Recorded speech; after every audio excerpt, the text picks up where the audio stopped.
Good morning, everyone. Y bienvenidos a la Bolsa de Nueva York.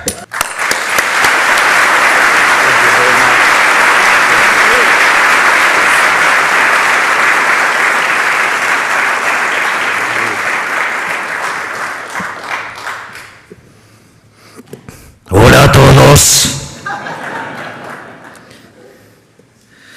Bueno, muchísimas gracias por esta recepción. Es para mí un gran honor estar en esta casa dando a conocer lo que es la experiencia del caso argentino. Nosotros, al momento de arribar al gobierno, básicamente Argentina estaba al borde de lo que hubiera sido la peor crisis de su historia. Combinaba los elementos de las tres más grandes crisis de la historia argentina. Teníamos un desequilibrio monetario que era el doble del que teníamos en el año 75 previo al Rodrigazo. Teníamos una situación en el Banco Central mucho más precaria que la que teníamos en el año 1989, antes de la hiperinflación de Alfonsín, y teníamos indicadores sociales peores que los que teníamos en el final de la convertibilidad. Por lo tanto, estaba todo dado para que ocurriera un verdadero estallido. Al mismo tiempo, Argentina mostraba déficits gemelos por el equivalente de 17 puntos del PBI. Ustedes saben que en la literatura de indicadores tempranos de crisis, 4 puntos de déficit gemelos en términos del PBI es una alerta amarilla. En el caso de 8 puntos del PBI, presagia una tremenda crisis, así es que imagínense lo que era enfrentar 17 puntos. Al mismo tiempo, de esos 17 puntos, 15 estaban generados desde el sector público nacional, donde 5 correspondían al déficit fiscal que generaba el Tesoro y 10 puntos correspondían al déficit cuasi fiscal, es decir, el déficit que generaba el Banco Central. Esto, además, en un contexto donde el Banco Central tenía reservas internacionales netas negativas por cerca de 12.000 millones de dólares. Teníamos deudas con importadores por 50.000 millones de dólares. Teníamos dividendos pendientes de pagos por 10.000 millones de dólares. Teníamos vencimiento de deudas en pesos por el equivalente a 90.000 millones de dólares. Vencimientos de deudas en dólares por 25.000 millones de dólares, principalmente con multilaterales, pero teníamos el acuerdo con el Fondo Monetario Internacional caído por los sucesivos incumplimientos del gobierno anterior. Y además teníamos dentro del balance del Banco Central pasivos remunerados por el equivalente a 4 bases monetarias que vencían a un día.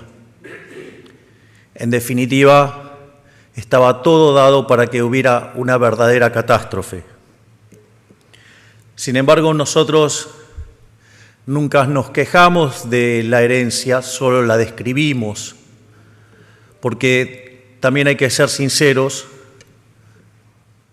que en condiciones normales de presión y temperatura yo no sería presidente. En condiciones normales no habría presidentes liberales libertarios y por eso nunca hubo en el mundo y por eso yo soy el primer presidente liberal libertario en la historia de la humanidad. En ese sentido, al mismo tiempo la inflación venía corriendo cuando uno miraba la primera semana de diciembre a un ritmo del 1% diario, eso es cerca de 3.700 anual. En los primeros 15 días de diciembre ya corría a un ritmo del 7.500% anual y la inflación mayorista del mes de diciembre se había ubicado en 54%, lo cual anualizado daba 17.000%, lo cual era absolutamente factible dado todo el desequilibrio monetario que estaba mostrando Argentina y que en condiciones normales Argentina hubiera convalidado monetariamente.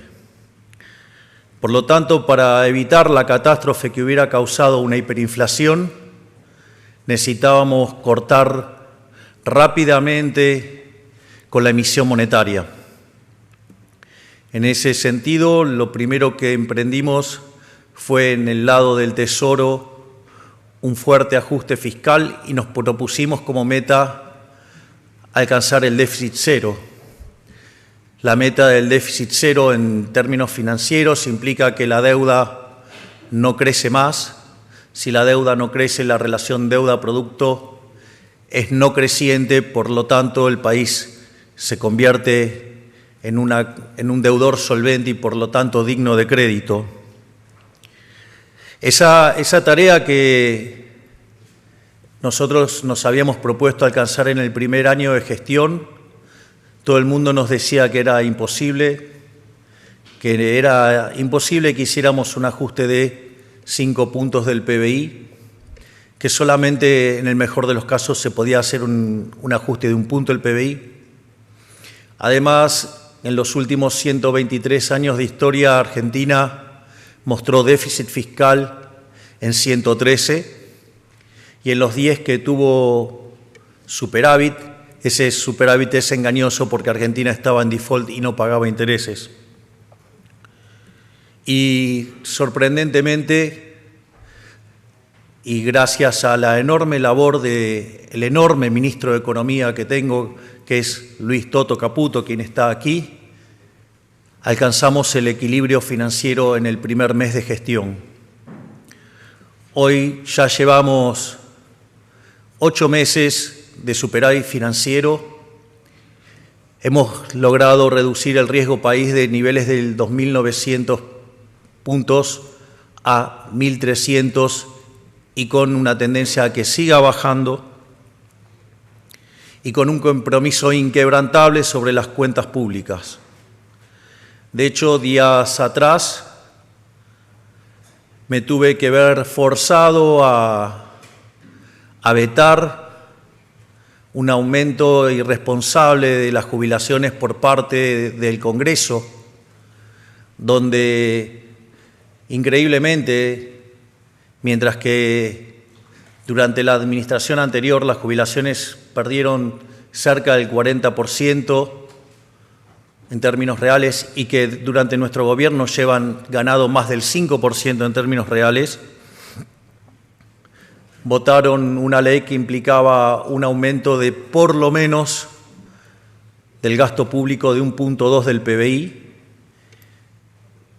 No habían propuesto ningún mecanismo de financiamiento, con lo cual, digamos, una situación absolutamente irresponsable y que eso en términos dinámicos implicaba aumentar la relación deuda-producto en 67% del PBI. Es decir, implicaba directamente exterminar el futuro de los jóvenes con una deuda absolutamente impagable. Por lo tanto, nuestro compromiso con el equilibrio fiscal es inquebrantable y no estamos dispuestos a negociar bajo ningún punto de vista el equilibrio fiscal. Ese equilibrio fiscal, con el correr de los meses, nos permitió no solo salvar el programa con el Fondo Monetario Internacional, sino que al mismo tiempo nos permitió ir armando una curva de pesos. Y en ese contexto comenzamos el saneamiento del Banco Central, ya que 2/3 del déficit se generaba desde el Banco Central y eso implicaba creación endógena de dinero que alimentaba además la inflación. Ya habíamos cortado el canal de emisión del Tesoro, entonces ahora teníamos que empezar a cortar los canales de emisión del Banco Central. Y esa tarea que nadie mencionaba, que nadie se animaba a señalar cómo se resolvía, en una labor gigantesca, propia de Cíclope, nuestro presidente del Banco Central, Santiago Bausili, en 7 meses logró eliminar el déficit cuasi fiscal junto a una enorme tarea hecha por nuestro secretario de Finanzas, el doctor Pablo Quirno, y a partir de ahora Argentina no emite más ni para financiar el fisco ni para financiar el déficit cuasi fiscal.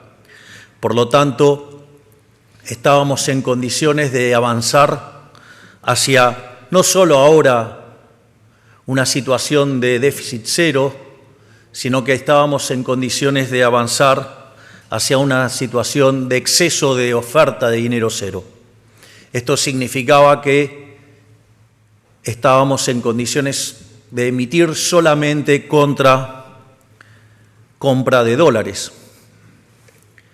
Y en ese contexto, básicamente, lo que nosotros considerábamos era que esa emisión tenía como contrapartida demanda de dinero y que consecuentemente eso no iba a llevar a una pérdida del poder adquisitivo de la moneda y por ende, digamos, iba a trabajar bien para bajar la inflación.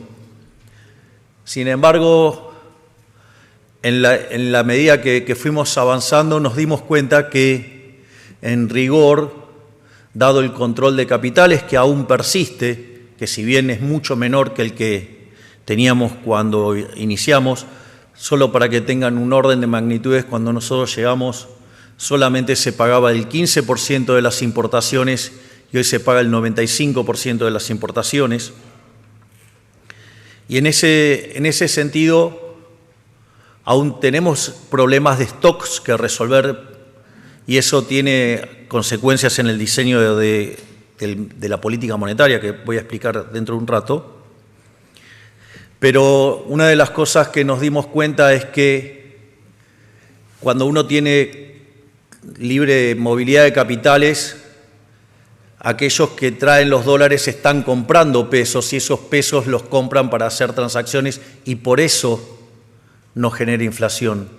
Sin embargo, cuando ustedes tienen control de capitales, esa operación no es tanto comprar pesos, sino que es vender dólares porque están obligados. Y que esos pesos que ustedes están emitiendo ahora no necesariamente, digamos, tienen demanda de dinero y por ende el remanente es lo que está generando inflación. Frente a esa situación, decidimos radicalizar nuestra política monetaria y directamente ir a un nivel de emisión cero, es decir, que la cantidad de dinero quede constante. Naturalmente esto ha traído ya consecuencias, si se puede ver, porque la inflación mayorista hoy está en el 2,1%. Esto quiere decir que de venir viajando una inflación anualizada del 17.000%, hoy estamos en niveles del 2%, que significa 28% anual, lo cual es una verdadera hazaña, porque esto lo hemos hecho sin fijar el tipo de cambio, sin controlar precios, sin una hiperinflación previa que permita la reconstrucción de la demanda de dinero y eso facilite la estabilización, sin violentar derechos de propiedad. Y en el medio, además, recomponiendo precios relativos de precios que habían sido fijados por la administración anterior. Es decir, por eso siempre digo que mi ministro de Economía, de quien estoy tan orgulloso, el doctor Luis Toto Caputo, va a ser recordado como el mejor ministro de Economía de la historia porque lo que está haciendo es verdaderamente una tarea enorme. Dicho esto, frente a este esquema nuevo de política monetaria se nos cuestionó que había ahora intervención del mercado y se nos cuestionó el tema de la acumulación de reservas. Respecto a la intervención, dado que nosotros tenemos todavía control de capitales, lo que puedo decir es que el nivel de intervención ahora bajó. Porque en un mundo sin intervención, ¿cómo sería el mundo sin intervención? El tipo de cambio sería libre, la variación de la cantidad de dinero sería cero y la variación de las reservas sería cero. En ese contexto, el tipo de cambio paralelo es libre en Argentina, No solo eso, sino que además, antes, como obligábamos a los exportadores a liquidar sus dólares, cada $3 que comprábamos estábamos interviniendo por 3. Hoy, como mantenemos constante la cantidad de pesos, al inicio devolvíamos básicamente $2, con lo cual la intervención había caído 1/3, y hoy que la brecha es mucho más chica, básicamente los niveles de intervención siguen cayendo. Por lo tanto, lejos de haber más intervención, hay menos intervención.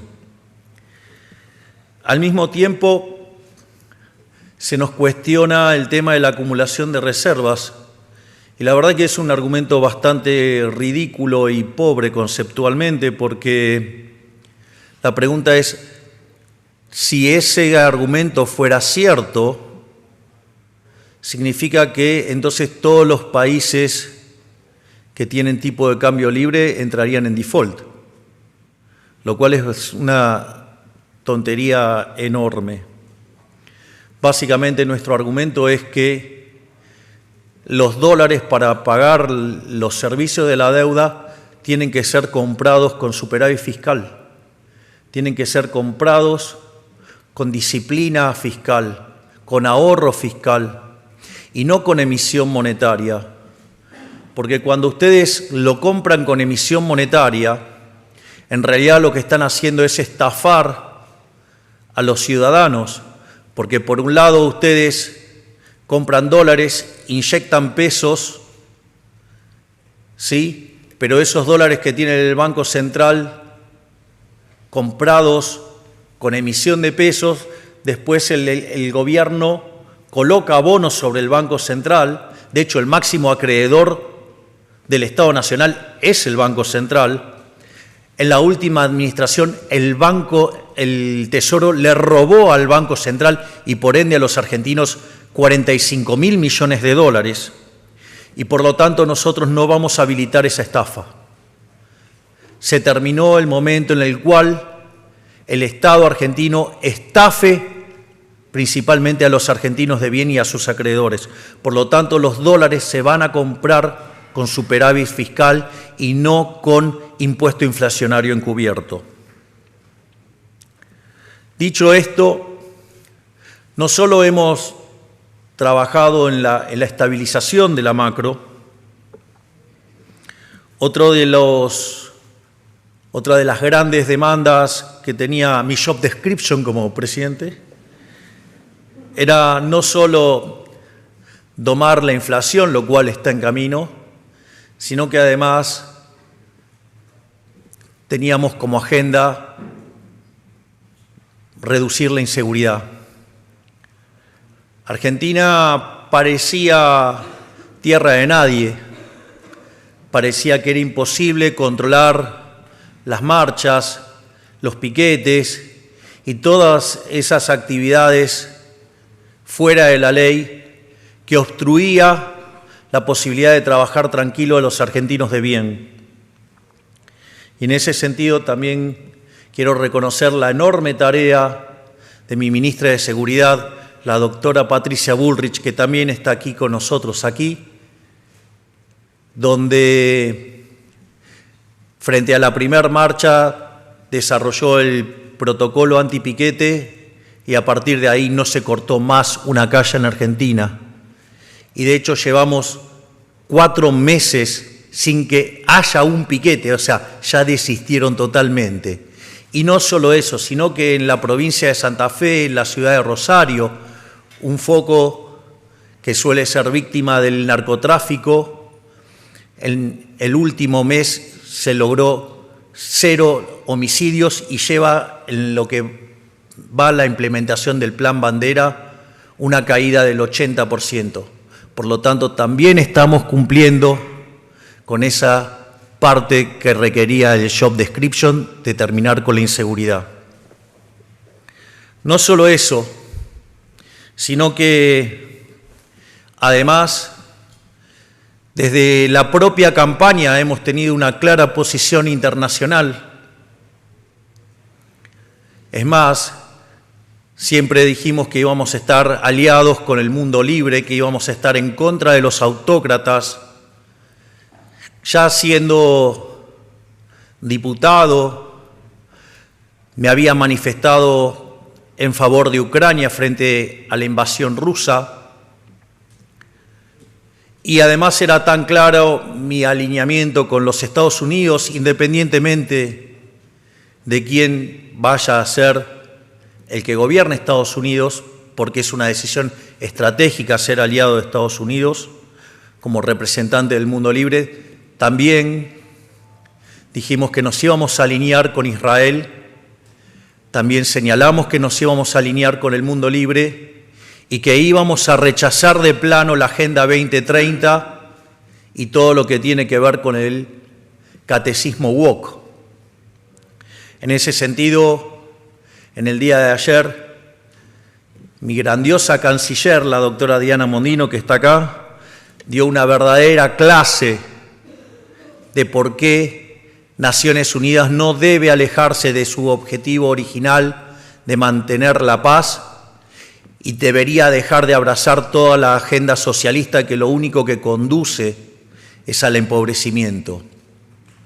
Por lo tanto, ayer también hemos dado muestras contundentes de nuestra alineación, no solo con el mundo libre, sino además con las ideas del capitalismo de libre mercado. Naturalmente, también se nos cuestiona la política social. Dice que no tenemos corazón. Yo diría que no tienen cerebro lo que hacen ese comentario. Bueno, de hecho, muchos no les gustó el último posteo que hice en Instagram del virus KUKA-12. Pero más allá de eso,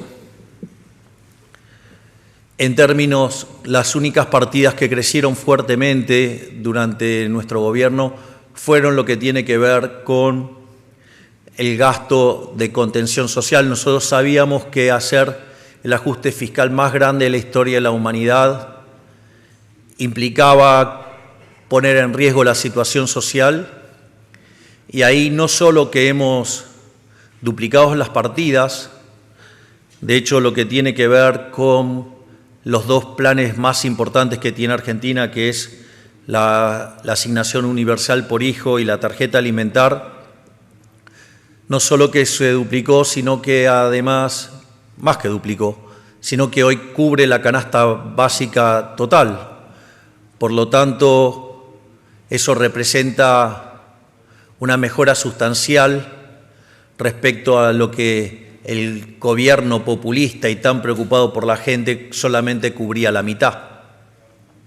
Pero no solo eso, sino que además en el medio terminamos con los intermediarios, con los gerentes de la pobreza, es decir, con los que se quedaban con parte del dinero que iba a los sectores más vulnerables.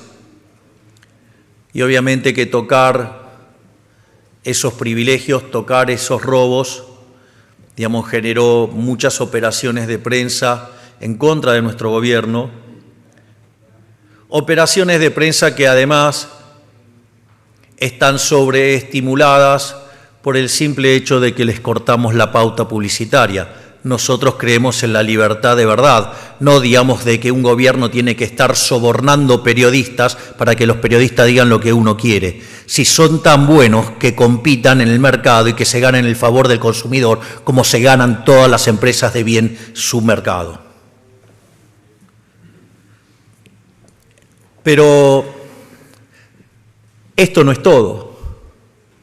Además, iniciamos un conjunto de reformas estructurales impulsando la ley Bases y enviando un decreto de necesidad y urgencia donde hemos logrado pasar estas reformas con el 15% de la Cámara de Diputados y con el 10% de la Cámara de Senadores. Y es increíble que todavía nos cuestionen que no hay gestión. Yo en eso también debo agradecer profundamente al doctor Guillermo Francos, que está en Buenos Aires, por su gestión en todo lo que tiene que ver con la cuestión política y poder conseguir tamaños resultados. ¿Por qué es importante esas reformas? Primero porque esas reformas son 8 veces más grandes que la reforma que hizo en los 90 Carlos Saúl Menem, siendo que la reforma de Menem había sido la más grande de la historia. Hoy la reforma estructural más grande de la historia es la que estamos llevando nosotros a cabo y que la hicimos solamente en 6 meses. Eso va a implicar que Argentina escale cerca de 80 puestos en términos de libertad económica y que en términos de funcionamiento del sistema empecemos a estar parecido a países como Alemania, Italia, Francia. Pero nosotros no nos alcanza eso. Nosotros tenemos planeado ser el país más libre del mundo. Y para ello todavía tenemos pendiente 3.200 reformas estructurales, que efectivamente cuando las terminemos vamos a ser, sin lugar a dudas, el país más libre del mundo. En eso también quiero resaltar la enorme labor que está llevando otro de los grandiosos ministros que tengo, que es el caso del doctor Federico Sturzenegger, donde día a día vamos desregulando y quitando trabas a la economía. Por lo tanto, no tengan dudas que lo vamos a dar todos para ser el país más libre del mundo, porque además aquellos países que son más libres son 12 veces más ricos que los reprimidos, tienen el doble de tasa de crecimiento, tienen 25 veces menos de pobres en el formato estándar y 50 veces menos en el formato extremo. Por lo tanto, si Argentina quiere salir del pozo que nos hundió el socialismo, lo que necesitamos es volver a abrazar las ideas de la libertad. Algo que ya hicimos. Argentina abrazó las ideas de la libertad en el año 1860, que fue cuando se puso en marcha la Constitución de Alberdi de 1853, y de ser un país de bárbaro en 35 años nos convertimos en la primer potencia mundial. Entonces, con un mundo más integrado, mejor comunicado y con muchísimas más posibilidades tecnológicas para acelerar la convergencia, ¿por qué no vamos a hacerlo ahora? Lo único que necesitamos es coraje, y créanme que si hay algo que me sobra, es coraje para hacerlo.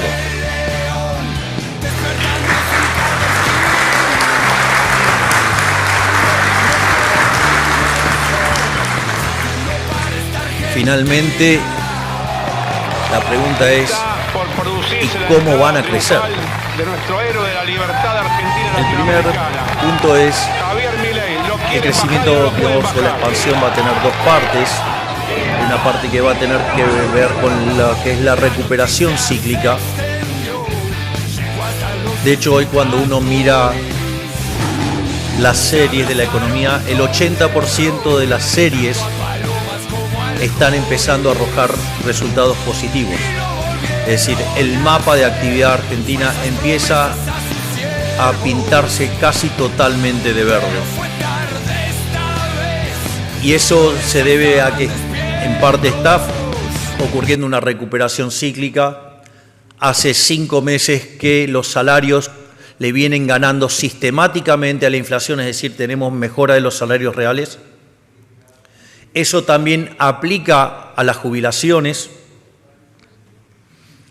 Al mismo tiempo, bajar la inflación está eliminando esa distorsión que genera la inflación en el funcionamiento del sistema de precios.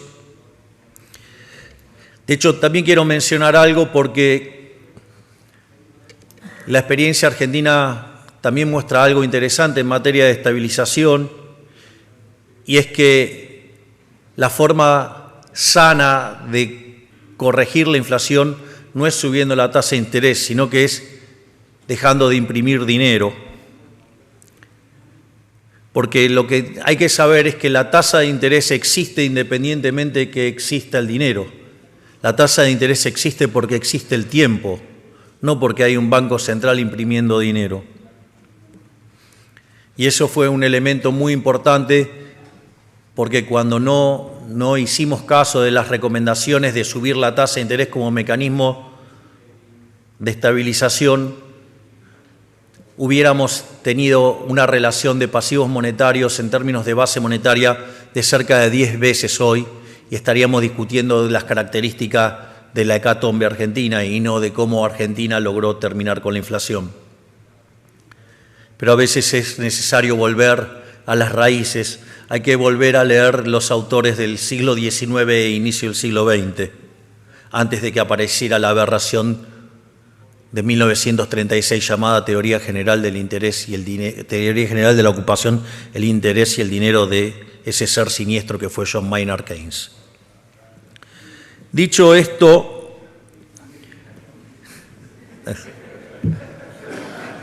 soy Milei, ¿qué esperaban?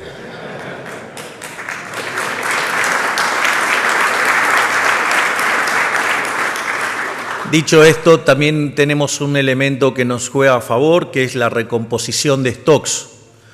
Por lo tanto, la economía argentina se había sobreestoqueado en la última parte del gobierno kirchnerista por si se desataba la hiperinflación y poder estar protegidos con activos reales.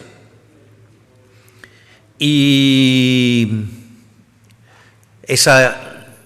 esos stocks se agotaron en la primera parte del año y por ende hoy el ciclo de stocks juega positivamente, igual que la recomposición de la demanda vía aumento de salarios y aumento de jubilaciones, y que se está manifestando en que cada vez se aumenta más el nivel de utilización de la capacidad instalada en los distintos sectores de la economía. Pero claramente eso hace al ciclo. Pero eso no es todo. Hay más, y hay más cosas que van a favorecer el crecimiento económico. El primer lugar es que el crecimiento se genera por inversión, y ustedes la inversión la tienen que financiar, o sea, necesitan del ahorro. Y básicamente el ajuste fiscal que hemos hecho le ha devuelto a los argentinos 15 puntos del PBI de ahorro. Es decir, mientras que en diciembre del año pasado discutíamos las características de la hiperinflación, hoy discutimos la existencia de crédito a 30 años y cómo se estructuran créditos a 30 años. Por lo tanto, eso está mostrando que los bancos dejaron de ser una oficina para financiar de manera indirecta al fisco y han tenido que salir a trabajar de banqueros, que era lo que queríamos que hicieran. Por otra parte, eso va a ser un gran elemento para el crecimiento económico. Al mismo tiempo, vamos a liberar el cepo. El cepo lo vamos a liberar cuando la tasa de inflación que tiene el programa macroeconómico sea cero. Básicamente, ustedes tienen una inflación observada en el consumidor que es 4%, y una inflación inducida por el programa, dado los controles de capitales, dado el crawling peg y la inflación internacional del 2,5%, por lo tanto esa inflación hoy está en el 1,5%. Cuando ese 1,5% haya desaparecido, se va a dar en una situación donde además las LEFIs hayan desaparecido y la base monetaria en el formato tradicional coincida con la base monetaria amplia. En ese momento habrá desaparecido el money overhang y podremos abrir sin ningún tipo de problemas el cepo, porque ya no tendrán balas para cargar las armas que puedan tirar la estabilidad macroeconómica, porque se habrá eliminado del exceso de pesos dentro de la economía. Al mismo tiempo, nuestra disciplina fiscal va a implicar que inexorablemente el riesgo país va a caer. De hecho, cuando discutíamos los impactos de lo que está haciendo el Congreso, notamos que cada vez que sube el riesgo país 100 puntos básicos, el PBI en dólares cae 1,8 y cae 0.6 en pesos. Eso significa que, por ejemplo, si volviéramos a las andadas que proponen los degenerados fiscales que están en el Congreso de la Nación Argentina, implicaría perder 1/3 del PBI, implicaría perder cerca de 200.000 millones de dólares. No se los voy a permitir, les voy a vetar todos los excesos que quieran cometer cuando quieran atacar el resultado fiscal.